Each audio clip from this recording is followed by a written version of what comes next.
Some gifts are not meant to be opened, some secrets are not meant to be kept, and some truths, once buried, refuse to stay silent, clawing their way back to the surface with a quiet, relentless force that reshapes history itself. December 1873. The air hung heavy and damp over the Mississippi River Delta, a shroud of mist clinging to the ancient cypress trees and winding bayous. In the wealthy plantation districts, where the scars of war were still fresh, but the illusion of grandeur persisted, a transaction took place.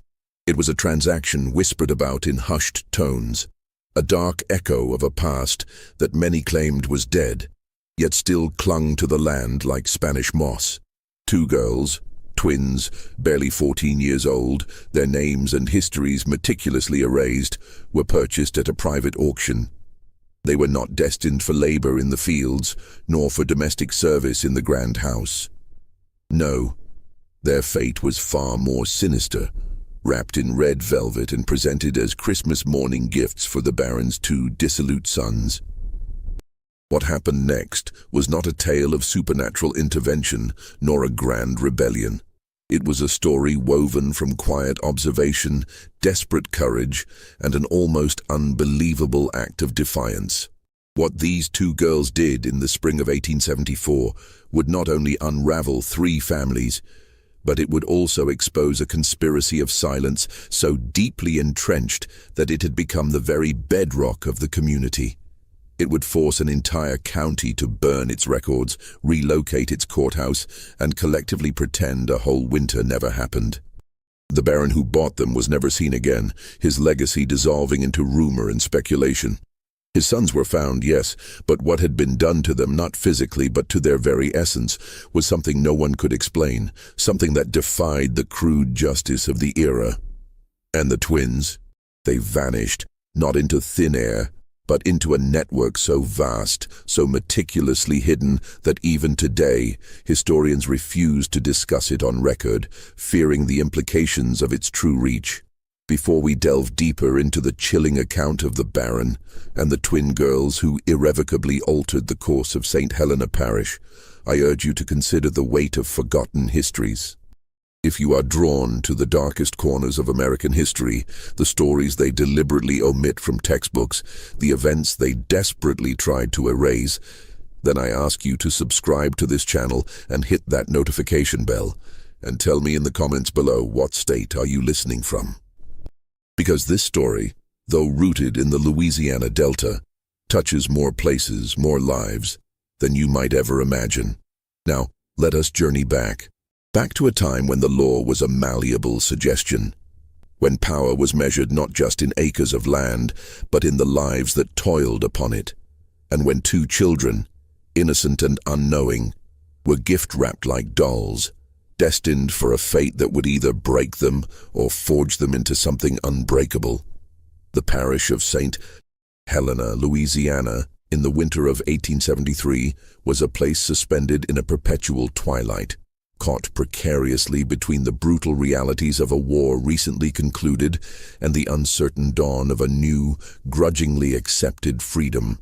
8 years had passed since the cannons fell silent, since the Emancipation Proclamation had theoretically shattered the chains of bondage. Yet, Reconstruction rather than healing had only deepened the festering wounds of the South, twisting old injustices into new, insidious forms. The grand plantations, monuments to a bygone era of cotton kings and human chattel, still stood. Their white columns, often chipped and peeling, gleamed defiantly in the weak winter sun, casting long, skeletal shadows across fields that stretched to the horizon. But the labor that sustained them had changed, at least on paper. The fields were now worked by men and women who were legally free, yes, but practically enslaved by a system of debt and fear. Sharecropping had replaced the auction block, but the chains were simply made of invisible contracts, exorbitant interest rates, and the constant threat of eviction rather than cold, hard iron. The illusion of freedom was a cruel mirage, shimmering just out of reach. Greensburg, the parish seat, was a small, dusty town, its population barely 800 souls. Yet it was the nerve center of St. Helena. It housed the courthouse, a squat brick building with a perpetually leaking roof, the land office, where every deed and mortgage was meticulously recorded, and the only bank for 30 miles. Its vault a silent testament to the wealth concentrated in a few powerful hands. Greensburg was a town built on paper, on records, deeds, contracts, mortgages, titles, and the occasional bill of sale for livestock or equipment.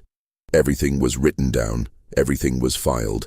And in 1873, those records were more valuable than gold, for they determined who owned what, and more critically who owned whom, even if the language had shifted from slave to debtor or tenant. The power of the written word, even when twisted, was absolute. At the very apex of this fragile, simmering world sat a man the locals, with a mixture of deference and disdain, simply called the Baron. His real name was Lucien Devereux, though no one dared utter it in his presence without the honorific. He was not nobility by blood, not by any European standard, but he carried himself with an air of inherited superiority, as if the very land bowed to his will. Tall, with a shock of silver hair that seemed to catch the light even in dim rooms, and a voice like distant thunder rumbling across the delta, Devereux was a force of nature. He owned 4,000 acres of prime delta land, rich and fertile, and controlled the labor of over 200 people. Technically, they were sharecroppers. Technically, they were free. But Devereux held their debts, their contracts, their very livelihoods, and the futures of their children in a thick, leather-bound ledger he kept locked in his study, a ledger more powerful than any law. His word was law, his ledger scripture. He had 2 sons, heirs to his name and his dominion, but not to his cunning or his formidable will. The elder Henri was 22, a man already hollowed out by idleness and an inherited cruelty. He possessed his father's imposing height, but none of his calculated presence. Henri spent his days riding the property line on a magnificent black stallion, a rifle slung across his back, enforcing boundaries no one dared cross. He had cultivated a reputation for meanness, a chilling, quiet malevolence that didn't need to raise its voice to instill terror. Workers who displeased him found their rations mysteriously cut, their cabins searched without warning, their children suddenly reassigned to the farthest, most back-breaking fields. His cruelty was a slow, methodical burn, designed to break spirits rather than bodies. The younger son, Julien, was 19 and if possible even worse. Where Henri was cold and calculating, Julien was volatile, a live wire of unpredictable rage and self-indulgence. He drank too much cheap whiskey, gambled away sums his father quietly covered, and took far too much pleasure in watching things break, be it a glass, a spirit, or a bone. He had been expelled from 2 different schools in New Orleans, returning home each time with mounting debts his father grudgingly paid, and a temper his father, for reasons no one understood, quietly ignored. Julien collected things, an array of gleaming guns, wickedly sharp knives, and exotic birds he kept in ornate cages until, neglected and starved, they died. He was perpetually bored, and boredom in a young man with unchecked power and a cruel streak was a truly dangerous thing, a spark waiting for kindling. Lucien Devereux loved his sons not for who they were, but for what they represented, the continuation of his name, the perpetuation of his empire. He loved them as a king loves his heirs, as extensions of his own power. And in December of 1873, as the festive season approached, he decided to give them a gift that would bind them to him forever, a gift that would teach them the ultimate brutal lesson of power, that some people are not people at all, but things, and things, no matter their form, can be owned, controlled, and disposed of at will.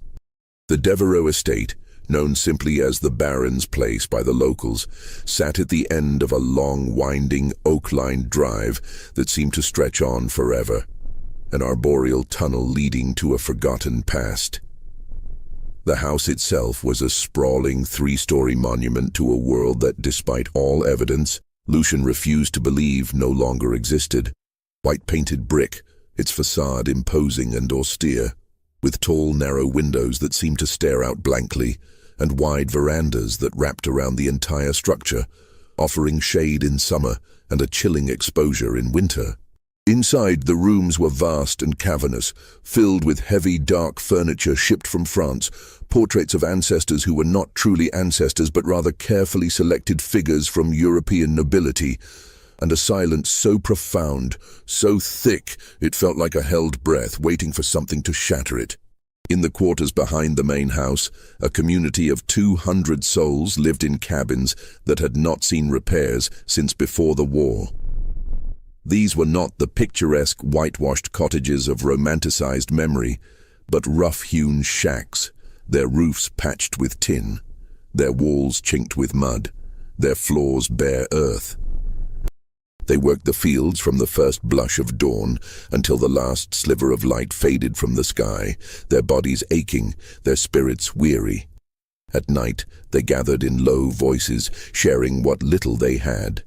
Meager portions of food, whispered stories of resilience, and urgent warnings passed from one generation to the next. They knew the Devereux family. They knew the casual cruelty of Henri, the explosive temper of Julien. And they knew what happened to those who displeased them. In December of 1873, a new kind of unease settled over the quarters, a premonition that something was coming, because the Baron had been making trips. 3 times in November, Lucien Devereux had taken the steamboat downriver to New Orleans, staying 2 or 3 days each time.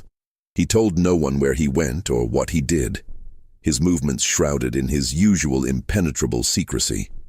But when he returned, he carried himself differently, not with weariness, but with a subtle shift in his bearing, like a man who had made a momentous decision and was deeply pleased with its implications.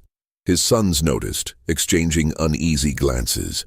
The workers noticed, their eyes tracking his movements with a silent, collective apprehension. And in a place like St. Helena Parish, where every gesture, every nuance, every secret trip held profound meaning, that kind of secrecy meant something ominous was brewing. On December 18, 1873, Lucien Devereux made his final decisive trip to New Orleans.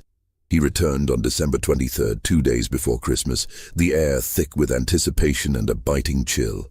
And he was not alone.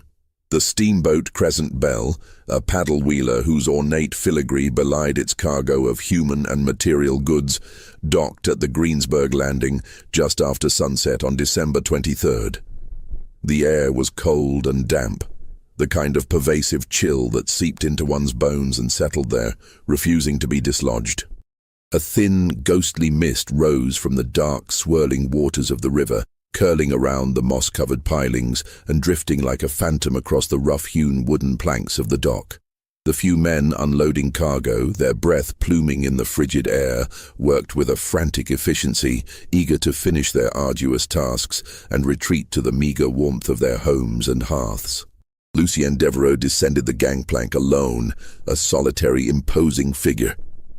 He carried a worn leather satchel clutched in one hand, and his long black wool coat, tailored to perfection, seemed to absorb the fading light, making him appear less a man and more a moving shadow against the twilight. He offered a curt nod to the dock workers, his gaze sweeping over them with an almost imperceptible disdain. But he did not speak. His silence was a command, a barrier. Behind him, emerging from the dimly lit passenger cabin, 2 figures materialized, hesitant and small against the vastness of the river and the encroaching night. They were girls, twins, identical in every discernible way, their features mirroring each other with an unsettling precision. They wore plain grey dresses, thin and threadbare, utterly inadequate for the biting cold that permeated the air. Their heads were covered with dark, coarse shawls, pulled low and tight, effectively obscuring their faces, rendering them anonymous. They carried nothing, no bags, no bundles, no small, cherished belongings, nothing to suggest they had come from anywhere specific or were destined for any particular place. They moved in perfect, almost synchronized unison, stepping off the boat together, stopping together, waiting together like 2 halves of a single silent entity. One of the dock workers, a man named Tobias Holt, a grizzled veteran of the riverfront, later recounted to his wife Martha that the girls never once looked up. Their eyes remained fixed on the ground, their gazes averted, as if the very act of looking might invite further misfortune. And when the Baron, with a dismissive flick of his wrist, gestured for them to follow, they did so without a moment's hesitation, without a single question, like shadows obediently trailing a body. Tobias, a man who had witnessed countless arrivals and departures, felt a prickle of unease. There was something profoundly unsettling about their absolute stillness, their utter lack of protest. Devereux led them to a covered wagon, its canvas top stained and weathered, which stood waiting at the end of the dock. The driver, a man named Cato, a stoic and taciturn individual who had worked the Devereux stables for decades, climbed down from the driver's seat. His face, etched with years of sun and toil, betrayed no emotion as he opened the back flap of the wagon. The Baron gestured again, a silent command, and the twins, without a word, climbed inside, disappearing into the dark interior. Cato, his movements practiced and efficient, closed the canvas flap, securing it tightly. With a creak of wheels and a soft thud of hooves on the muddy road, the wagon rolled away, swallowed by the gathering darkness and the swirling river mist. No one asked questions. No one ever did, not when it concerned the Baron. To question was to invite trouble, and trouble in St. Helena Parish often arrived with a swift, brutal finality. But Tobias Holt, who had seen many things in his 43 years, the rise and fall of river fortunes, the quiet desperation of the newly free, the casual cruelty of the powerful, said later that he felt something profound that night, a coldness that had nothing to do with the biting weather. A sense that something profoundly wrong, something deeply unnatural had just arrived in St. Helena Parish, and that it would not leave quietly. It was a premonition, a shiver down his spine that lingered long after the wagon's rumbling faded into the night. The wagon took the river road, a narrow, winding track that followed the serpentine course of the Mississippi back to the Devereux estate. The journey, nearly an hour long, was arduous. The road was deeply rutted and uneven, a testament to years of neglect and heavy rains, and the wagon's wheels groaned and creaked with every jolt and turn, a mournful lament against the silence of the night. Inside the wagon, shrouded in darkness, the twins sat in perfect silence. Cato, who drove with his back to them, his senses attuned to the road and the horses, later swore that he never heard them speak. Not once, not a whisper, not a sigh, not even the subtle shift of breathing. It was as if they had ceased to exist, becoming mere cargo, silent and inert. When the wagon finally rolled through the imposing wrought iron gates of the Devereux estate, it was nearly 8 o'clock. The house, a beacon of light in the surrounding darkness, was illuminated from within, every window glowing with the warm, inviting lamplight that belied the coldness within its walls. Henri and Julien, their figures silhouetted against the bright interior, were waiting on the front veranda, smoking cigars, their faces illuminated by the flickering embers, their eyes fixed on the long, dark drive. When they saw the wagon emerge from the gloom, they straightened, flicked their cigars into the damp dirt, and descended the wide stone steps, their footsteps echoing faintly. Lucien Devereux climbed down from the wagon, a triumphant smile playing on his lips, a rare display of genuine satisfaction. He looked at his sons, his gaze sweeping over them with proprietary pride. "Gentlemen," he said, his voice warm and resonant, filled with a chilling pleasure, "your Christmas gifts have arrived." Henri's brow furrowed almost imperceptibly, a flicker of something akin to unease crossing his usually impassive face. Julien, however, grinned, a wide, predatory smile that revealed too much. Cato, ever efficient, opened the back of the wagon, and the twins, moving with their characteristic unsettling synchronicity, climbed out.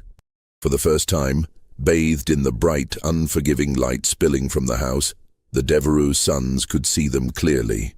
They were undeniably young, 14, perhaps 15 years old, their bodies still slender, not yet fully formed. Their skin was a warm, light brown, their hair dark and braided tightly against their scalps, meticulously neat. Their faces, now fully visible, were indeed identical. High, delicate cheekbones, full, unsmiling lips, and dark, fathomless eyes that reflected the lamplight like polished obsidian, revealing nothing of the thoughts or emotions that lay beneath. They possessed a striking, almost ethereal beauty, the kind that made men uncomfortable, precisely because they were still children, and beauty in children, especially those in such a vulnerable state, was a dangerous, often tragic thing. Julian, ever the more impulsive and overtly cruel, stepped forward, circling them slowly, his gaze lingering, inspecting them with the detached scrutiny one might apply to a prize horse or a newly acquired hunting dog. Henry remained where he was, his expression unreadable, a mask of cold indifference. "Where did you find them, father?" Julian asked, his voice laced with a possessive curiosity. "New Orleans," Lucien replied, his tone smug. "A private sale, very private. They have no papers, no family, no history. As far as the world is concerned, they do not exist. They are ghosts, waiting to be given form by our will." Henri's frown deepened, a subtle crease between his brows. "Father, the law," he began, a hint of caution in his voice. Even Henri, with all his cruelty, understood the shifting sands of the post-war legal landscape. "The law," Lucien interrupted, his voice cutting, dismissive, "is what we say it is, Henri, and I say these girls are property. My property, and now by extension yours. A gift, a lesson, a tool." He gestured to the twins, a sweeping, proprietary motion. "They will serve you. They will obey you. They will do whatever you ask, without question, without complaint. Consider them an education in power, gentlemen, because power is not merely what you inherit. It is what you take. It is what you assert. It is what you command." Julian laughed, a sharp, ugly sound that grated on the ears, devoid of genuine mirth. Henri, as was his custom, said nothing, his silence more chilling than his brother's laughter. The twins stood perfectly still, their eyes still fixed on the ground, their hands folded neatly in front of them, a picture of passive obedience. They did not react to Lucien's words, did not flinch, did not even seem to breathe. They simply waited, two silent statues in the harsh lamplight. Lucien Devereux clapped his hands once, a sharp, decisive crack that echoed in the cold night air. "Take them inside," he commanded Cato, his voice now brisk and businesslike. "Put them in the east wing, the small room at the end of the hall, lock the door, and ensure they are fed sparingly." Cato nodded, his face still impassive, and gestured for the twins to follow. They did, moving with that same eerie unison, their footsteps silent on the wooden steps of the veranda, then fading into the echoing silence of the house. As they disappeared into the cavernous interior, Lucien turned back to his sons, a triumphant glint in his eyes. "Merry Christmas, gentlemen," he said, his voice a low purr of satisfaction. "Use them wisely. And remember, they are a testament to our enduring will." And then he went inside, leaving Henri and Julian standing in the biting cold, staring at the door through which the twins had vanished, the implications of their father's gift slowly settling upon them. That night no one in the quarters slept well. The workers, huddled in their unheated cabins, whispered to each other in the dark, passing along what little they knew, what little they had observed. That the Baron had brought something back from New Orleans, something locked away in the East Wing, something that was a gift for his sons. The air was thick with unspoken fears, with the chilling understanding that the old ways, though legally abolished, were far from dead. And in the main house, in the small cold room at the very end of the East Wing, the twins sat on the bare floor in the impenetrable darkness, holding each other's hands, their bodies pressed together for warmth and comfort, and waited for Christmas morning, for whatever new horror it might bring. Their silence was not submission, but a deep, watchful stillness, a quiet assessment of their new prison. Christmas Day, 1873, dawned not with the festive cheer of carols and bright lights, but with a cold, oppressive grayness. The sky was the color of old iron, heavy and unyielding, pressing down on the delta. A light, persistent rain began to fall just after sunrise, a soft, rhythmic tapping against the tall, narrow windows of the Devereux house, like the insistent drumming of fingernails on glass, a mournful accompaniment to the day. Inside, the Devereux family gathered in the main parlor, a vast, dimly lit room dominated by a massive fireplace that offered little warmth. Lucien Devereux sat at the head of the long, polished mahogany table, dressed in a dark, impeccably tailored suit, his silver hair combed back with meticulous precision, his expression serene, almost beatific, as if he had just performed a great act of benevolence. Henri and Julien sat on either side of him, both unusually quiet, their usual boisterousness subdued by their father's imposing presence and the unspoken weight of the previous night's arrival. The table was set with the finest imported china, delicate porcelain adorned with intricate patterns and gleaming crystal goblets that caught the meager light. The breakfast, a lavish spread of smoked ham, fluffy biscuits, homemade preserves and steaming coffee, was served by two women from the quarters, their faces impassive, their movements swift and practiced, their eyes meticulously kept downcast, avoiding any direct contact. No one mentioned the twins. Their presence, though palpable, was a silent, uncomfortable truth. An elephant in the opulent room. After breakfast, Lucien rose from the table, a subtle gesture of his hand commanding his sons to follow. They walked through the cavernous house in silence, their footsteps echoing on the polished wood floors, the sound amplified in the stillness, until they reached the east wing, a less frequently used section of the house, colder and more sparsely furnished.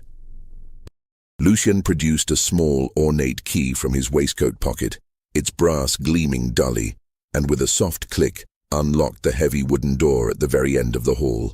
The room was small, barely larger than a closet and sparsely furnished. A narrow, uncomfortable-looking bed with a thin mattress, a single rickety wooden chair, and a washstand with a chipped porcelain basin. The air was stale, tinged with the scent of dust and confinement. The twins were sitting on the bare floor where they had been left the night before, their bodies pressed together, still holding hands, still utterly silent. They looked up when the door opened, their dark eyes meeting Lucien's gaze for a fleeting moment, but their expressions did not change, remaining as unreadable as polished stone. Lucien stepped aside, a theatrical flourish, and gestured for his sons to enter the small, cramped space. "They are yours now," he said simply, his voice devoid of emotion, as if discussing a new piece of farm equipment. "Do with them as you please. They are yours to command." And then he left, closing the door behind him with a soft, definitive thud, leaving his sons alone with their gifts. What transpired in that small, cold room over the next 3 months is not entirely known, not in its full, brutal detail. The twins, Cora and Clara, never spoke of it in later years, their silence a testament to the unspeakable. And the Devereux sons, Henri and Julien, never offered any explanation, their memories conveniently selective. But there are fragments, whispers, pieces of testimony gathered later from the workers in the quarters, individuals who saw things, heard things, noticed things in the periphery of their own arduous lives. These fragments pieced together paint a chilling, implicit picture. A woman named Delphine, who worked in the main house as a cook, her hands perpetually stained with flour and grease, said that the twins were brought down to the kitchen every morning for a single meager meal. A crust of stale bread, a cup of water sometimes if they were lucky, a piece of bruised fruit. They ate quickly, their movements precise and economical, in silence, their eyes never meeting hers. As soon as they finished, they were taken back upstairs, their presence a fleeting, unsettling shadow. Delphine swore they never looked at anyone, never asked for anything, never made a sound. Their silence was absolute, unnerving. A man named Ezra, who tended the stables, his hands gnarled from years of handling horses and heavy equipment, said that he saw Julien Devereux leading the twins out to the old carriage house one afternoon in late January. The air was crisp, the ground still hard with frost. He remembered Julien's laughter, a harsh, discordant sound that carried on the wind, and the twins' utter lack of response. Ezra said he heard sounds coming from the carriage house, sharp, splintering sounds, like wood breaking or something being struck, but he did not investigate. No one investigated. To investigate was to invite the Baron's wrath, and that was a price no one was willing to pay. He simply turned his back, pretending not to hear, not to see. A young girl named Bess, barely 12 years old, who worked in the laundry, her small hands perpetually chapped from lye soap and cold water, said that she saw the twins once through a window. It was a rare moment of stillness in her day. She said they were standing in their small room, facing each other, their hands clasped together and their lips were moving, a silent, rhythmic motion. She said it looked like they were praying, a desperate, unheard supplication, but she could not discern the words. Their faces, even from a distance, seemed etched with an ancient sorrow. And a man named Samuel, who drove the Devereux carriage, a sturdy, reliable man who had served the family for decades, said that in early March he was ordered to take Henri and the twins into Greensburg. The spring air was beginning to soften, carrying the scent of damp earth and budding magnolias. He remembered Henri sitting in the carriage with them, his posture rigid, his gaze fixed straight ahead, while the twins sat perfectly still, their hands folded in their laps, their eyes downcast, as if carved from wood. Samuel said that when they reached the town, Henri took them into the courthouse, the very same courthouse where land deeds and contracts were filed, where the fate of so many was decided on paper, and they were inside for nearly an hour. When they emerged, Henri was smiling, a thin, satisfied curl of his lips, and the twins, as always, were not. Their faces remained blank, unreadable. Samuel, a man of quiet observation, said he asked Henri what they had done in the courthouse, a rare moment of curiosity overcoming his usual discretion. Henri, with a dismissive wave of his hand, told him to mind his own business, his tone sharp and warning. But Samuel noticed something. When the twins climbed back into the carriage, one of them, he could not tell which, for their resemblance was uncanny, was holding a piece of paper. It was folded small, tucked discreetly into the sleeve of her plain grey dress, almost invisible. But he saw it. Just for a fleeting moment, a flash of white against the drab fabric. He never saw it again. The paper, like so many other things in their lives, vanished into the shadows. By mid-March, the workers in the quarters were whispering about the twins. Not because of what they had seen, for they had seen little, but because of what they had not seen. The twins had been at the Devereux estate for 3 long, silent months, and in all that time, no one had heard them speak. Not a single word. Not a cry of pain, not a sigh of despair, not even the softest sound of human utterance. Their silence was a profound, unsettling mystery. Some said they were mute, born without the gift of speech. Some said they were broken, their spirits crushed beyond repair. Some, the more superstitious among them, whispered that they were something else entirely, something unnatural, something touched by the spirits of the bayou. And then, on the night of March 19th, 1874, as the first fireflies began to dance in the humid air, everything changed. The long, silent vigil was about to break. The twins, Cora and Clara, had not been idle in their confinement. Their silence was not a sign of submission, but a shield, a carefully constructed facade behind which their minds, sharp and resilient, worked with a quiet, desperate intensity. Their mother, back in Virginia before the fire, had been a seamstress, but she had also possessed a fierce love for learning. She had taught her daughters to read and write, skills considered dangerous for their station, but skills that would ultimately become their salvation. She had taught them to decipher the intricate loops and flourishes of the written word, to unlock the secrets held within pages. In the Devereux house, a place where books were more often decorative than read, they had found a hidden treasure.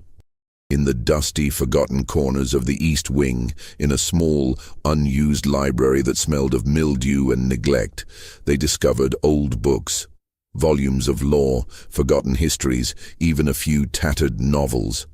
No one thought to lock them away, for who among the help would dare touch such things? And who among the Devereux family would even notice? Late at night, long after the house had fallen silent, after the last lamp had been extinguished, Cora and Clara would slip from their room. They moved like ghosts, their bare feet silent on the cold floorboards. By the faint, flickering light of a stolen candle stub, or sometimes by the pale glow of the moon filtering through a grimy window, they would read. They devoured the words, absorbing them, understanding them. They learned about the law, about contracts, about property and ownership, and most crucially, about the chaotic, often contradictory legal landscape of Reconstruction. They learned that even in a system designed to oppress, there were loopholes, cracks in the facade, if one knew where to look. They learned about the courthouse in Greensburg, about the ledgers, the filings, the official stamps that transformed mere words into undeniable truth. They understood that paper, properly executed, held a power even greater than the baron's wealth or his son's cruelty. When Henri had taken them into town in early March, ostensibly to file the document that officially registered them as property of the Devereux family, a grotesque, illegal act, yet one that went unchallenged in St. Helena Parish in 1874, Cora had seized her opportunity.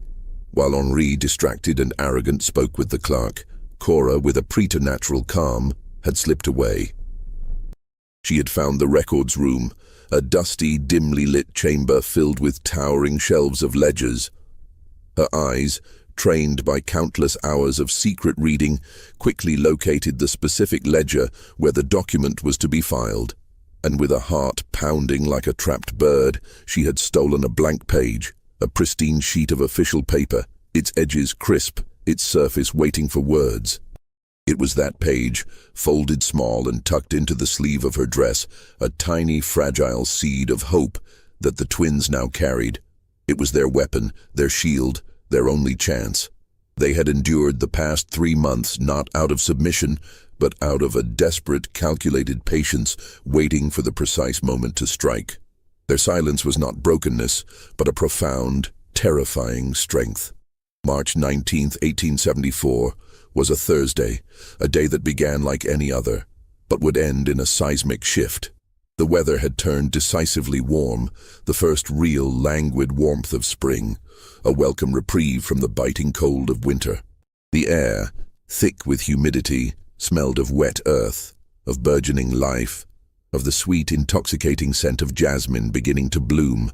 The workers in the quarters, their bodies weary but their spirits lifted by the promise of easier days, finished their day's labor in the fields, their hoes and shovels clanking softly, and returned to their cabins, grateful for the longer daylight hours.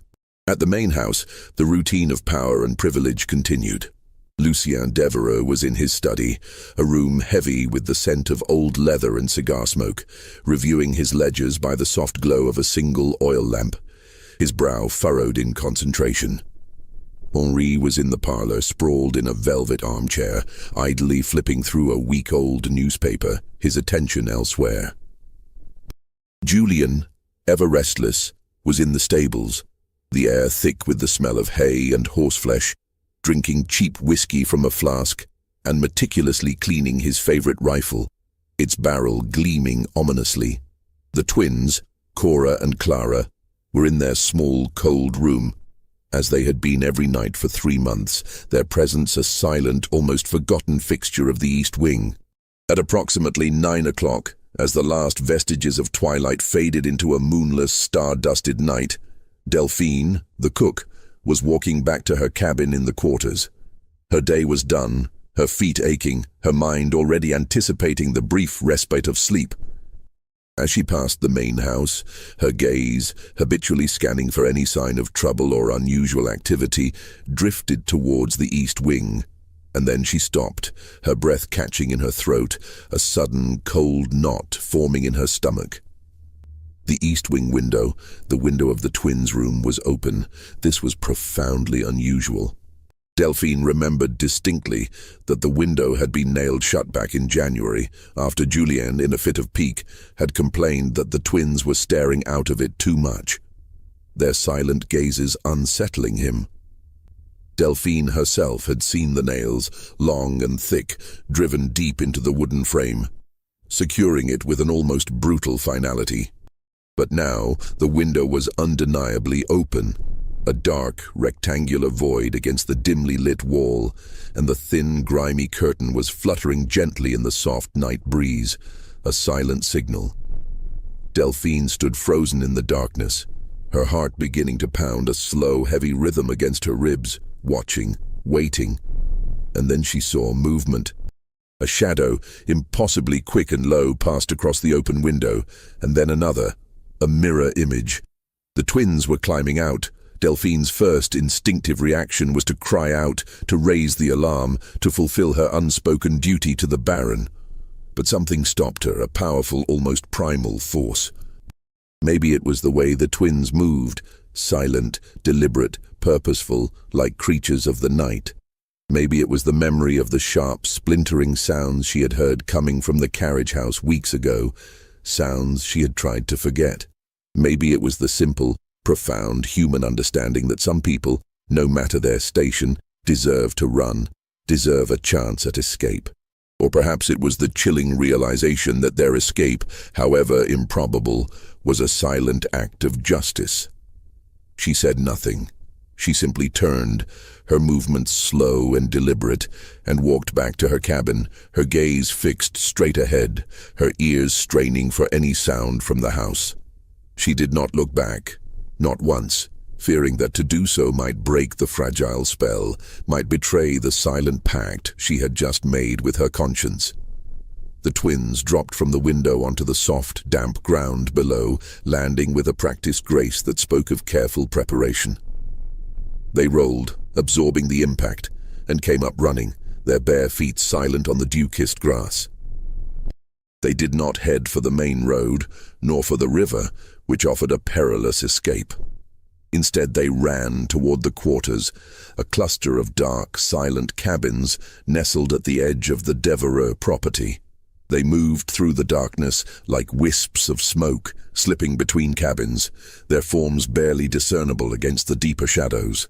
They avoided the few workers who were still outside, lingering by their cabin doors, enjoying the cool night air. They seemed to know exactly where they were going, their path unerring, as if they had planned this moment, rehearsed it countless times in their minds, as if they had been waiting for this precise confluence of warmth, darkness, and opportunity. They stopped at a cabin near the very edge of the quarters, a small, humble structure that housed a woman named Iris and her 3 young children. Iris was a widow. Her husband, a quiet, hard-working man, had died 2 years prior in a tragic accident involving a runaway plough and a spooked horse. She worked the fields from dawn till dusk, her back bent, her hands calloused, and kept mostly to herself, her grief a silent companion. The other workers respected her for her quiet strength, her unwavering resilience in the face of relentless hardship. The twins approached the cabin door, their hearts pounding, and knocked softly, a hesitant, almost imperceptible tap. Iris opened it, her face etched with weariness, her eyes still heavy with sleep. She saw them standing there in the pale moonlight, 2 identical figures, their faces stark and serious, and she froze, a gasp catching in her throat. Her first thought was that they were ghosts, or perhaps a dream. "Please," one of the twins said, her voice a soft, hoarse whisper, barely audible above the chirping of crickets. It was the first word anyone had heard either of them speak in 3 months. a sound so fragile it seemed it might shatter. Her voice was rough, as if unused, a rusty hinge creaking open. "Please, we need help." Iris stared at them for a long, agonizing moment, her mind racing, trying to reconcile the silent, ghost-like figures she had seen with these two desperate speaking girls. The implications of their presence on her doorstep were terrifying.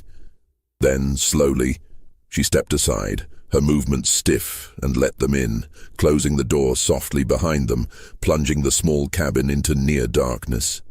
Inside the cabin, by the flickering, uncertain light of a single tallow candle, the twins, Cora and Clara, finally told their story. Their voices, though still soft, gained strength as they spoke, the words flowing out, a dam breaking. They were not from Louisiana. They were from Virginia, from a small, unassuming town near Richmond, nestled amidst rolling hills and tobacco fields. Their mother had been a gifted seamstress, her nimble fingers capable of intricate embroidery, their father a strong, dependable blacksmith, his forge a constant source of warmth and light. They had lived a quiet life, a good life, filled with the simple rhythms of work and family until tragedy struck in the summer of 1872. Their parents had died in a sudden, devastating fire that consumed their small home, leaving them orphaned and alone. The twins, who were barely 13 at the time, had no other family, no kin to take them in. They were taken in by a local church, its pastor promising to find them a safe home, a new beginning. Instead, the church, burdened by its own poverty and the overwhelming number of war orphans, had sold them. Not officially, of course, not legally, not with a bill of sale, but sold them nonetheless to a man who dealt in children, orphans, runaways, anyone who would not be missed, anyone whose absence would go unremarked. The man, a shadowy figure who moved between states, had taken them to New Orleans, a city teeming with both opportunity and desperation. There, they were kept in a cramped, squalid house with other children, all of them waiting like livestock to be sold again, their futures hanging by a thread. In December of 1873, Lucien Devereux had come to that house. He had inspected the children with a cold, calculating gaze, his eyes devoid of pity, the way one might inspect a herd of cattle. And he had chosen the twins, their identical features and quiet demeanor, apparently appealing to his sense of acquisition. He had paid in cash, a thick wad of bills, and had taken them away, their fate sealed. They had been at the Devereux estate for 3 months. 3 months of being locked in a small, cold room, of being used, of being treated as things rather than people, their humanity systematically stripped away. They had endured it because they had no choice, no means of escape. But they had also been planning, meticulously, patiently, their minds working in the shadows. Because the twins had a secret, a weapon more potent than any physical force. They could read, and they could write. Their mother had taught them back in Virginia, before the fire, instilling in them a love for knowledge that transcended their circumstances. And in the Devereux house, in the dusty, forgotten library, they had found books. Old books, forgotten books, books that no one thought to lock away, for who would care about such things? They had read them in secret, late at night, by the faint, stolen light of a candle, or the pale glow of the moon. And they had learned things. They had learned about the law, about the intricate dance of contracts and property, about the loopholes that existed in the chaotic aftermath of Reconstruction. They understood that while the spirit of the law might be ignored, the letter of the law, if properly invoked, still held sway. And they had learned about the courthouse in Greensburg, about the power of official documents, of signatures and stamps. When Henri had taken them into town in early March, ostensibly to file the document that would legally bind them to the Devereux family, Cora had acted. While Henri, engrossed in his own self-importance, spoke with the clerk, Cora, with a heart hammering against her ribs, had slipped away. She had found the records room, a labyrinth of shelves and dusty ledgers, and with a flash of insight, she had located the specific ledger where their fate was to be recorded. And she had stolen a blank page, a pristine, official sheet of paper, waiting to be filled with words of freedom. It was that page, folded small and tucked into Cora's sleeve, that the twins now showed to Iris. It was their declaration, their desperate plea. "We can write our own document," Cora said, her voice gaining a quiet conviction. "We can say we were freed. We can say we have the right to leave. But we need a witness, someone who will sign it, someone who will say it is true, someone who will stand with us." Iris looked at the blank paper, then at the twins, their faces earnest and determined in the candlelight, then back at the paper. The weight of their request settled upon her, heavy and terrifying.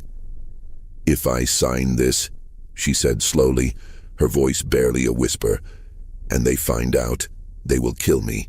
They will kill my children." The fear was raw, palpable. "If you do not sign it," the other twin, Clara, said quietly, her voice steady, "they will kill us, and they will continue to do what they do. Nothing will change." Iris was silent for a long, agonizing time. Outside, the night was still and warm, the air thick with the scent of damp earth. Somewhere in the distance a dog barked, a lonely sound in the vast darkness. The candle flickered, casting dancing shadows on the cabin walls, making the twins' faces seem both ethereal and resolute. She thought of her own children, sleeping soundly in the next room, and the precariousness of their existence. She thought of the injustices she had witnessed, the quiet suffering of her community. And she thought of the courage these two young girls, barely more than children themselves, possessed. Finally, with a deep, shuddering breath, Iris reached for the pen, its nib scratching faintly against the rough paper of the table. Her hand trembled, but her resolve, once found, was firm. Iris signed the document in the early hours of March 20th, just before the first faint blush of dawn touched the eastern sky. Her hand shook visibly as she wrote her name, the simple, elegant script a testament to her own quiet education. But her signature, once completed, was clear and legible, a defiant mark against the Baron's power. The twins, their faces alight with a fragile hope, thanked her with a profound, silent gratitude. They folded the precious paper carefully, meticulously, and tucked it back into Cora's sleeve. A secret weapon hidden in plain sight. "What will you do now?" Iris asked, her voice still laced with a tremor of fear, but also with a burgeoning sense of awe. "We will leave," Clara said, her voice now imbued with a quiet certainty. "Tonight, before they notice we are gone, before the sun fully rises and illuminates our absence. And if they catch you?" Iris pressed, her gaze searching their faces. The thought of the Baron's retribution was a cold dread in her stomach. The twins looked at each other, a silent communication passing between them, a shared understanding forged in hardship. And for the first time, Iris saw something in their dark eyes that was not fear, not despair, but something colder, something harder, something utterly unyielding. It was a glint of steel, a spark of defiance. "They will not catch us," Cora said, her voice flat, resolute. But they did not leave that night. Because before they could, before the first rays of the sun could fully pierce the darkness, something happened that changed everything, accelerating their carefully laid plans into a desperate, immediate gamble. At approximately 6 o'clock in the morning, as the first roosters began to crow, Julien Devereux, restless and bored even in the early hours, decided to make his way to the east wing to check on the twins. He found the door locked, as always, a symbol of his control. But when he unlocked it and pushed it open, the small room was empty. The narrow bed was undisturbed, the single chair vacant. The window, which he himself had ordered nailed shut, was open, the thin, grimy curtain fluttering gently in the nascent morning breeze, a silent, mocking banner of escape. Julian's face, usually flushed with drink or anger, went stark white. A cold, primal fear, unfamiliar and unwelcome, gripped him. He ran downstairs, his heavy boots pounding on the polished wood, shouting for his father, for his brother, for anyone who could hear him. his voice raw with a mixture of rage and disbelief. Within minutes, the entire Devereux estate was plunged into chaos. The quiet morning, usually reserved for the slow, deliberate preparations for the day's work, was shattered by shouts and frantic activity. Lucien Devereux, roused from his sleep, his face a mask of fury, ordered an immediate, comprehensive search. Every cabin in the quarters was to be inspected, every nook and cranny turned inside out. Every worker was to be questioned, their answers scrutinized for any hint of complicity. The twins were to be found, and they were to be brought back, no matter the cost, no matter what it took. His authority, his very image of control, had been challenged, and that was an unforgivable offense. Henri, ever the dutiful if cruel son, took a group of armed men and began systematically searching the vast fields. His eyes narrowed, his rifle held ready. Julien, his face still pale with shock and rage, took another group and scoured the dense woods along the river, his movements erratic, his temper simmering. Lucien himself, his silver hair disheveled, his eyes blazing, went directly to the quarters, moving from cabin to cabin. His presence a terrifying storm, demanding answers, his voice booming with barely contained wrath. The workers, roused from their sleep, stood silently, their faces impassive, their eyes carefully blank. They had seen nothing, heard nothing, knew nothing. Their collective ignorance was a shield, a silent act of resistance. Lucien's face grew darker with each denial, each blank stare, but he did not press them. Not yet. He knew the futility of brute force against a wall of silence, but his patience was wearing thin. By midday, the search had expanded beyond the Devereux property, radiating outwards like ripples in a pond. Riders were dispatched to neighboring plantations, to the small town of Greensburg, to the bustling river docks. A detailed description of the twins was circulated. Identical girls, 14 or 15 years old, light brown skin, dark hair braided tightly, wearing plain grey dresses. But no one had seen them. The delta, vast and unforgiving, seemed to have swallowed them whole. By evening, as the sun dipped below the horizon, casting long, ominous shadows, Lucien Devereux was beyond furious. He gathered his sons in his study, the air thick with tension, and slammed the heavy oak door shut. The workers, standing outside in the yard, their ears straining, could hear his voice, a low, guttural roar, though they could not make out the specific words. The sound was enough. It spoke of a man pushed to the brink. And then, just after sunset, as the first stars began to prick the darkening sky, something happened that no one, not even Lucien Devereux in his wildest imaginings, expected. The twins walked out of the quarters. They walked calmly, deliberately, side by side, their hands folded neatly in front of them, their faces composed, almost serene. They walked across the dusty yard, past the stables where the horses whinnied nervously, past the old carriage house, and stopped directly in front of the main house, their small figures silhouetted against the lamplit veranda. Their return was not a surrender, but a calculated, audacious challenge. Lucien Devereux, who had been pacing the veranda like a caged tiger, stopped dead, staring at them in utter disbelief. His mouth opened, then closed, then opened again, no words coming out. "Where have you been?" he finally demanded, his voice hoarse with a mixture of rage and shock. The question was less about their physical location and more about the audacity of their return. Cora, her movement slow and deliberate, reached into her sleeve and pulled out the folded document.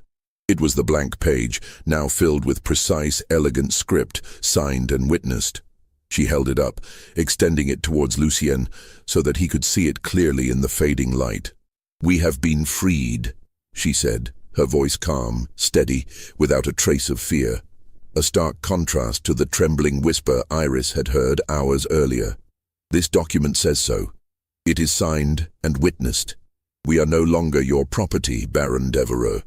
Lucien descended the steps slowly, his eyes fixed on the paper, his mind struggling to comprehend what he was seeing, what he was hearing. He took the document from Cora's outstretched hand, his fingers brushing hers, and unfolded it with a jerky, almost violent motion. His eyes scanned the words, his brow furrowing deeper with each line. For a long, agonizing moment, he said nothing, the silence punctuated only by the chirping of crickets and the distant croaking of frogs from the bayou. Then, a sound escaped his lips. It began as a low chuckle, then escalated into a harsh, bitter laugh, devoid of any genuine amusement.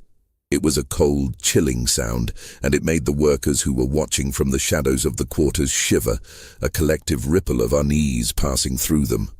"This," Lucien said, holding up the paper, his hand trembling slightly, "is a forgery, a clumsy, pathetic forgery. Do you really think this will save you? Do you truly believe such a crude deception will stand against my word?" "It is not a forgery," Clara said, her voice equally calm, equally resolute. "It is a legal document. It was filed in the courthouse in Greensburg. It is on record. It is official." Lucien's mocking smile vanished, replaced by a look of stunned disbelief, then dawning horror. "What?" he whispered, the single word sharp, disbelieving. "We filed it this morning," Cora explained, her voice precise, almost pedagogical. "Before you woke up, before you knew we were gone. It is in the ledger now. It is official. It is the law." Lucien's face, which had been pale with shock, now flushed a deep, angry red. He crumpled the paper in his fist, crushing the words of freedom, and took a menacing step toward the twins, his eyes blazing with a dangerous fury. "You think you are clever?" he snarled, his voice low and dangerous, a predator's growl. "You think you can outsmart me, a Devereaux? But you are wrong. I will go to that courthouse and I will have that document removed. I will have it burned, erased from existence. And then I will bring you back here and I will make sure you never try this again. I will break you. You cannot remove it," Cora said, her voice unwavering, her gaze meeting his with an unnerving directness. "Because it is not the only copy." Lucien froze, his menacing stride halted mid-step. The air crackled with a sudden, profound tension. "We made 3 copies," Clara elaborated, her voice a soft, chilling echo of her sister's. "One is in the courthouse, officially filed. One is with a witness who will testify on our behalf, a person of good standing in this community. And one is hidden where you will never find it, a safeguard. If anything happens to us, if we disappear, if we are harmed, all 3 copies will be made public. And everyone will know what you did. Everyone will know that you bought us. Everyone will know that you kept us as slaves 9 years after slavery was abolished. Your name, Baron Devereaux, will be synonymous with shame." Lucien stared at them, his jaw working, a muscle twitching violently in his cheek. His hands, still clenched into fists, trembled with suppressed rage. The audacity, the sheer unimaginable defiance of these 2 girls was a blow to his very core. "Who is the witness?" he demanded, his voice barely a whisper laced with a desperate, chilling threat. The twins said nothing, their silence now a powerful weapon. "Who is the witness?" Lucien roared, his voice echoing across the silent yard, shattering the fragile peace of the evening. And then, from the shadows of the quarters, a voice spoke. It was a woman's voice, trembling slightly but clear and resolute, cutting through the tension like a knife. "I am." Iris stepped forward, out of the deep shadows cast by the cabins, into the pale lamplight spilling from the main house. Her figure was small, but her presence in that moment was immense. She was trembling, yes, but her gaze, fixed on Lucien Devereaux, was steady, unwavering. "I signed the document," she said, her voice gaining strength with each word. "I am the witness, and I will testify to its truth." Lucien turned to her, his eyes blazing with a renewed, terrifying fury. For a moment the workers watching from the quarters thought he might strike her, might unleash his full, unbridled wrath upon this brave, defiant woman. But he did not.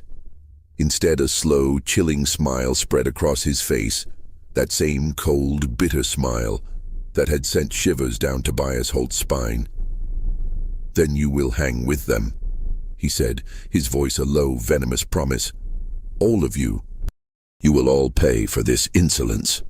What happened next is a matter of public record, though the records themselves, as is often the case in such volatile times, are incomplete, fragmented, and deliberately obscured. The official narratives often omit the inconvenient truths, the uncomfortable details that challenge the established order.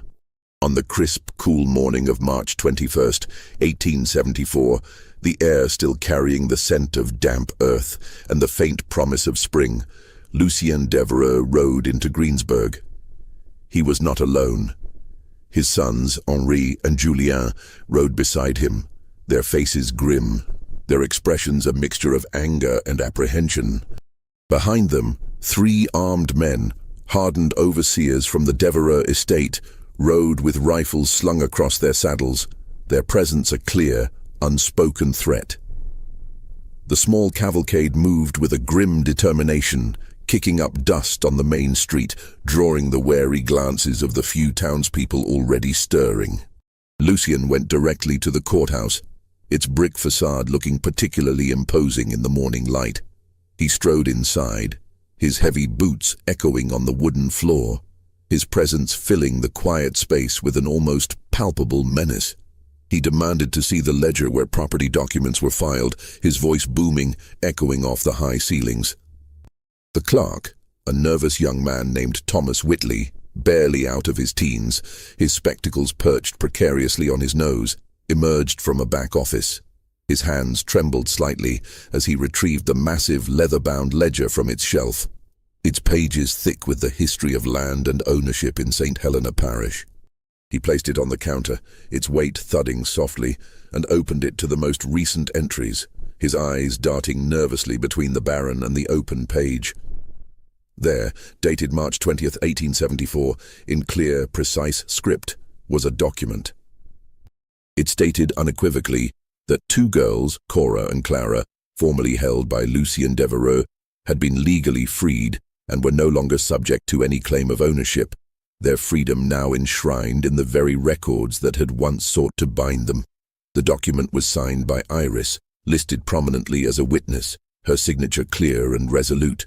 And, crucially, it was countersigned by a justice of the peace named Albert Finch, his official stamp lending it undeniable legal weight. Lucien's eyes, narrowed to slits, devoured the words.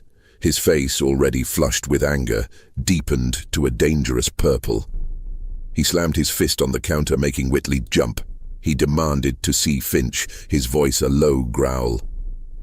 The clerk, stammering, explained that Finch had left town that very morning, heading north to Baton Rouge on urgent family business, and would not return for several days. A convenient or perhaps prescient absence.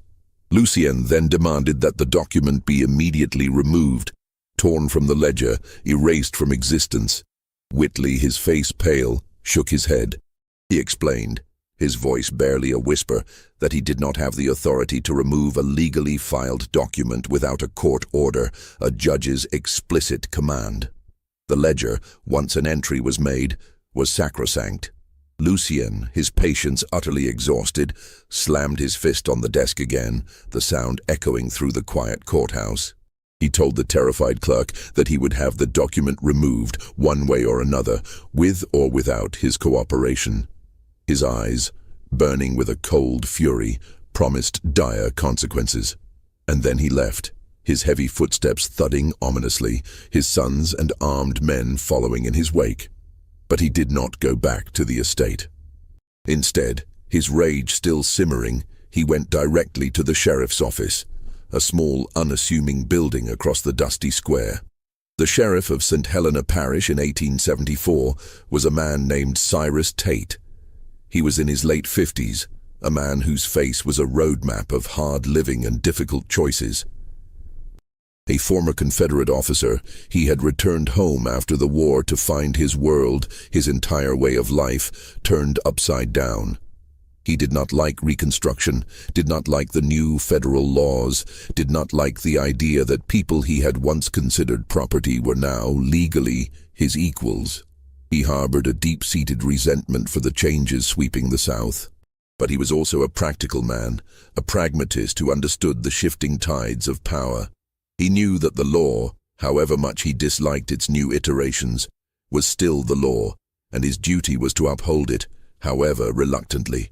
Lucien Devereux burst into Tate's office, his anger radiating from him like heat from a furnace. He told Tate in no uncertain terms that 2 girls had stolen property from him, that they had forged a legal document, and that they were inciting rebellion among his workers. He demanded that they be immediately arrested and returned to his custody, their insolence punished. Tate, a man of few words, listened patiently, his gaze steady, unblinking. When Lucien finished his furious tirade, Tate asked calmly to see the document. Lucien, still seething, produced the crumpled copy that Cora had given him, tossing it onto Tate's desk with a dismissive gesture.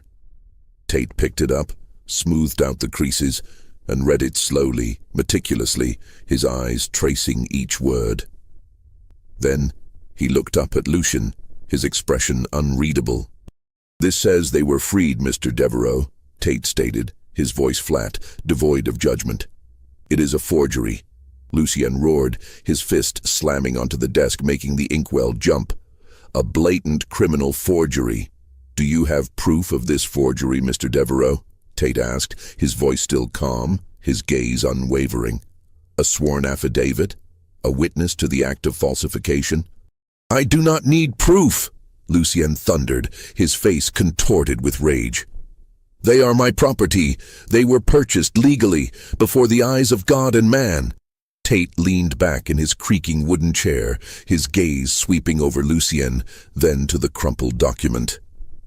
"Mr. Devereux, with all due respect, slavery is illegal, has been for 9 years. The 13th Amendment. If these girls were held against their will, that is a crime. And if this document is on file at the courthouse, signed by a justice of the peace, then as far as the law is concerned, they are free. My hands are tied." Lucien's face went dark, a dangerous storm cloud gathering. "Whose side are you on, Tate?" he snarled, the question a thinly veiled threat. "I am on the side of the law, Mr. Devereux," Tate said, his voice hardening slightly, a flicker of steel in his eyes. "And the law, as it stands, says they are free. I cannot arrest free citizens without cause." Lucien stood abruptly, his chair scraping loudly across the floor, his hands shaking with barely suppressed rage. "Then the law," he spat, his voice dripping with contempt, "is wrong. And you, Sheriff, are a fool." He turned abruptly and walked out of the sheriff's office, his sons and his men following, leaving Tate alone in the quiet office, the crumpled document still on his desk. And that is when things began to unravel, not just for Lucien Devereux, but for the fragile peace of Greensburg itself. Because Lucien Devereux, in his blinding fury, made a catastrophic mistake. He went back to the courthouse, his mind consumed by a singular destructive purpose: to erase the document, to obliterate the evidence of his humiliation. Thomas Whitley, the young clerk, was still behind the counter, his face pale, his hands still trembling. He saw Lucien and his entourage re-enter, and a cold dread settled over him. Lucien strode directly to the counter, his eyes fixed on the ledger. He demanded it again, his voice low and menacing. Whitley, summoning a desperate courage, refused to hand it over. He clutched the ledger to his chest, his knuckles white. Lucien, without a word, grabbed the young man by the collar of his shirt, his grip like iron, and shoved him violently against the wall, the impact rattling the shelves of documents. Henri and Julien stood by, watching, their faces impassive, while the 3 armed men positioned themselves by the door, blocking any escape, any intervention. But Whitley was not alone in the courthouse that day. There were other people present, a few other clerks, a couple of lawyers reviewing documents, a handful of townspeople filing papers, and they saw what happened. They saw the Baron, a man of immense power, physically assaulting a public official, his rage unchecked. One of them, a respected local lawyer named Marcus Hale, a man known for his quiet integrity and sharp legal mind, stepped forward. He was a man of medium height, with a neatly trimmed beard and intelligent, piercing eyes. He had witnessed the entire scene, his initial shock giving way to a cold, righteous anger. He told Lucian, his voice calm but firm, to release the clerk. Lucian, his focus entirely on the ledger and the terrified Whitley, ignored him, his grip tightening. Hale raised his voice, making it carry through the suddenly silent courthouse. "Mr. Devereaux, you are assaulting a public official. This is a grave offense. If you do not release him immediately, I will have you arrested." Lucian turned slowly, his eyes blazing with a wild, dangerous light, finally acknowledging Hale's presence. "You will do nothing, lawyer," he snarled, his voice dripping with contempt. "You will stand aside and mind your own business." "I will do what the law requires, Mr. Devereaux," Hale retorted, his voice unwavering, his gaze meeting Lucien's with equal intensity. "And the law requires that I report this assault." And then, in a moment of unbridled, incandescent rage, a moment he would later regret with a bitterness that would consume him, Lucien Devereaux drew a small, silver-plated pistol from his coat pocket. The metallic click of the hammer being cocked echoed loudly in the sudden profound silence of the courthouse. He pointed it directly at Marcus Hale, his hand trembling slightly, but his intent clear. The room went utterly silent. No one moved, no one breathed. The air crackled with an unbearable tension. "The law," Lucian said, his voice shaking with fury, "is whatever I say it is, and I say you will be silent." But before he could utter another word, before he could make another move, Sheriff Tate walked into the courthouse. He had heard the commotion from his office across the dusty street, the shouts, the thud of bodies, the sudden chilling silence. He had come to investigate, his hand already resting on the butt of his own revolver. When he saw Lucien Devereaux, pistol drawn, pointed at a respected citizen, he drew his own weapon, its heavy weight familiar in his hand. "Put it down, Devereaux," Tate said, his voice low, steady, and utterly devoid of negotiation. The authority in his voice was absolute. Lucian did not move, his eyes still fixed on Hale, his finger hovering near the trigger. "Put it down, or I will shoot you where you stand," Tate repeated, his voice now colder, sharper, a clear warning. "I will not hesitate." For a long, agonizing moment, no one breathed. The fate of Greensburg, perhaps even the parish, hung in the balance, suspended on the edge of a single violent act. And then, slowly, almost imperceptibly, Lucien lowered the gun. His shoulders slumped, the fight draining out of him, replaced by a dawning realization of the gravity of his actions. Tate walked forward, his movements deliberate, his eyes never leaving Lucian. He took the pistol from Lucian's hand, its cold metal heavy in his palm. And then with a swift, decisive motion, he placed Lucien Devereaux under arrest. Henry and Julian, finally roused from their stunned silence, protested loudly, stepping forward, their faces contorted with outrage. The three armed men, their rifles now useless, moved towards Tate, their hands instinctively reaching for their weapons. But Tate, his gun still drawn, raised it slightly, his gaze sweeping over them, cold and uncompromising. He told them, his voice hard, that if they took one more step, if they made one more move, he would shoot them all. They stopped, their bravado evaporating in the face of Tate's unwavering resolve. Lucien Devereaux, the Baron, the man who believed himself above all law, was taken to the parish jail, a small dank building behind the courthouse. He was held overnight, his fury slowly congealing into a bitter, impotent rage. The next morning, he was brought before Judge Horace Bellamy, a stern, unyielding man who had little patience for the arrogance of the planter class. Lucien was charged with assault, attempted theft of public records, and threatening a public official. The judge, his face impassive, was not sympathetic. He set bail at $5,000, an enormous sum for the time, designed to keep a man incarcerated, and ordered Lucien to remain in custody until it was paid.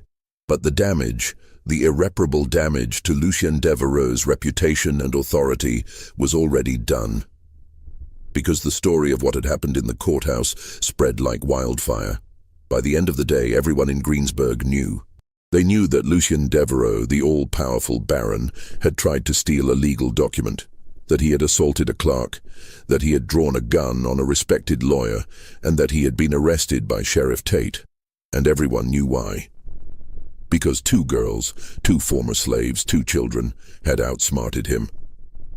They had used his own system, his own laws against him, and in doing so, they had shattered his illusion of invincibility.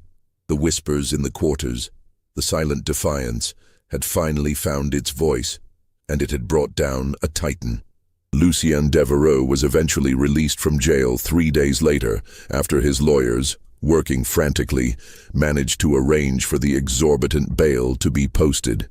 The sum, a significant portion of his liquid assets, was a bitter pill to swallow, a tangible cost of his humiliation. But by then, the story had spread far beyond the dusty confines of Greensburg. Newspapers in Baton Rouge and New Orleans, eager for sensational headlines, picked it up, embellishing the details, painting Lucien as a caricature of the Old South's dying arrogance. Within a week, the tale of the Baron and the defiant twins was being discussed in parlors and saloons across Louisiana, a scandal that captivated and divided.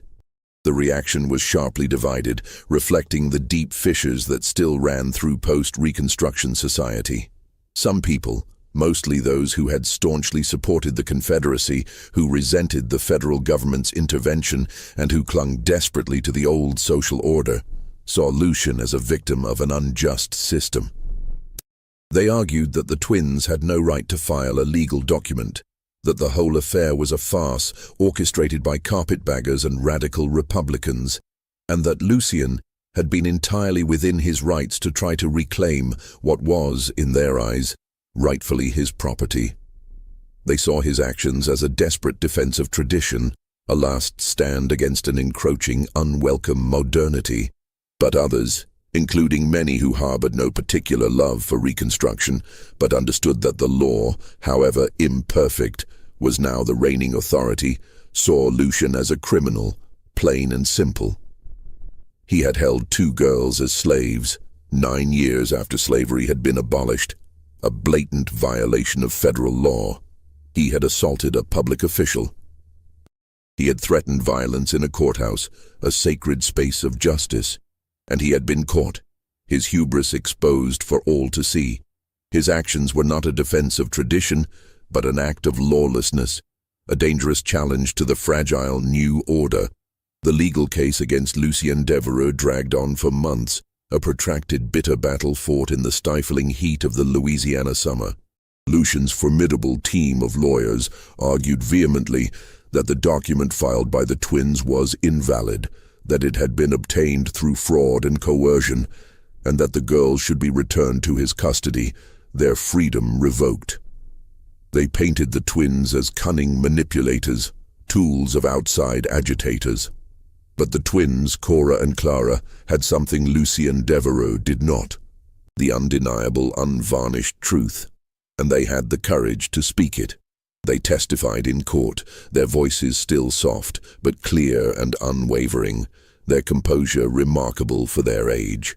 They recounted with chilling precision how they had been taken from their home in Virginia, sold in the shadowy markets of New Orleans, and then kept as slaves by Lucien Devereux, their lives reduced to chattel. They described the conditions in which they had been held, the small, cold room, the meager food, the constant surveillance. They spoke of the subtle cruelties, the dehumanization, the way they had been treated as property rather than people, their very humanity denied. Their testimony, delivered with quiet dignity, cut through the legal jargon and the lawyer's bluster, reaching the hearts of many in the courtroom. Iris testified as well, her presence a powerful symbol of community solidarity. She confirmed that she had witnessed the document, that she had heard the twins' story and that she believed them implicitly. Her quiet strength, her willingness to risk everything, lent immense credibility to their claims. And Marcus Hale, the lawyer who had confronted Lucien in the courthouse, took on the twins' case pro bono, driven by a deep sense of justice. He argued passionately that the document was legal and binding, that the twins had every right to file it, and that Lucien Devereux had committed multiple egregious crimes in his desperate, violent attempt to reclaim them. He presented the case not just as a matter of property, but as a fundamental question of human rights and the rule of law in a changing South. In August of 1874, after weeks of testimony and deliberation, Judge Horace Bellamy delivered his verdict. His voice, usually dry and legalistic, carried a rare note of solemnity. He declared that the document was valid, that Cora and Clara were unequivocally free citizens of the United States, and that Lucien Devereux was guilty of assault, attempted theft of public records, and threatening a public official. Lucien was fined $2,000, a substantial sum, but a mere fraction of his wealth, and sentenced to 6 months in jail.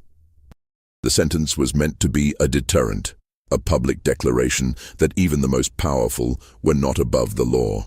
But Lucien Devereux never served the sentence.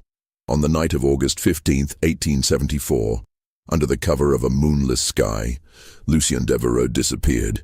He left his sprawling estate, left his sons, left everything he had built and coveted, and was never seen again.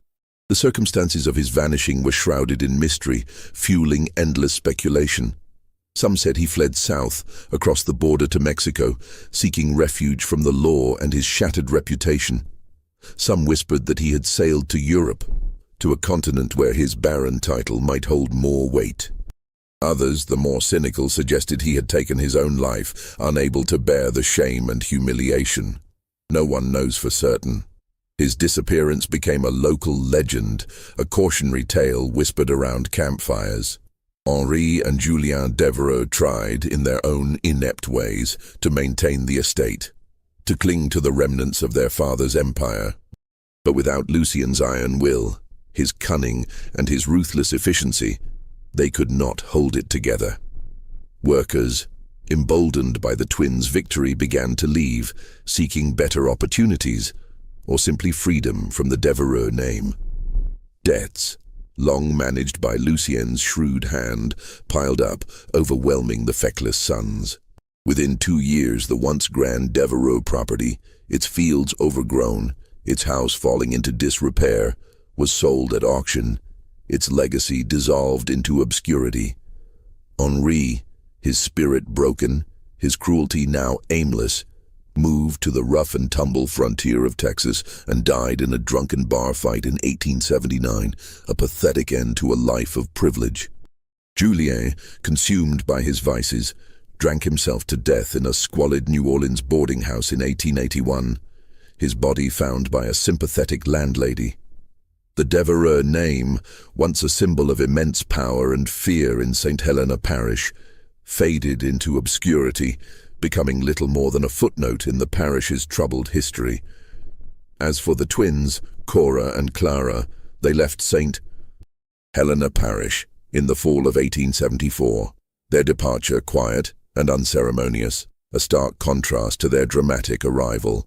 Iris, the brave widow who had risked everything for them, went with them, along with her 3 children.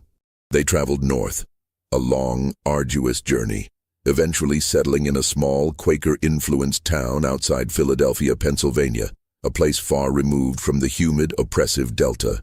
There, in their new home, Cora and Clara opened a small school for freed children, a beacon of hope in a community eager for education. They taught reading, writing, and arithmetic, their lessons imbued with a quiet passion, and they never charged a fee, believing that knowledge should be freely given. They lived quietly, modestly, their lives dedicated to empowering others through the very tools that had secured their own freedom. They never spoke publicly about what had happened to them in Louisiana, the trauma too deep, the memories too painful to share with strangers. But they kept the document, the original, signed and witnessed, The blank page that had become their Declaration of Independence was carefully framed and hung on the wall of their small schoolhouse, a silent testament to their courage. And beneath it, in Cora's careful, elegant handwriting, was a single profound sentence. Some gifts are not meant to be kept. Iris lived with them until her death in 1891, a beloved matriarch, her quiet strength a constant presence. Her children grew up, married, and had children of their own, their lives flourishing in the freedom their mother had helped secure. And they all knew the story, passed down through generations, of the twin girls who had outsmarted a baron, who had used the power of words to change everything, and of the brave woman who had stood with them. Cora and Clara lived long, fulfilling lives, their bond unbroken. They died within a week of each other, in the harsh winter of 1929, their bodies finally succumbing to the passage of time. They were buried side by side in a small, unassuming cemetery in Pennsylvania, their graves unmarked, their names known only to a few. But their story, a testament to resilience, courage, and the quiet power of defiance, remains. It is a story that reminds us that history is not always written by the powerful, but sometimes by the silent, the overlooked, and the brave. What do you think of this story? Does it resonate with the hidden histories you believe are still buried in the records of places like St. Helena Parish? Leave your comment below. If you enjoyed this tale and want more dark historical mysteries like this, stories that make you question what really happened and challenge conventional narratives, then subscribe, hit the notification bell, and share this video with someone who loves stories that delve into the profound depths of the past. See you in the next video.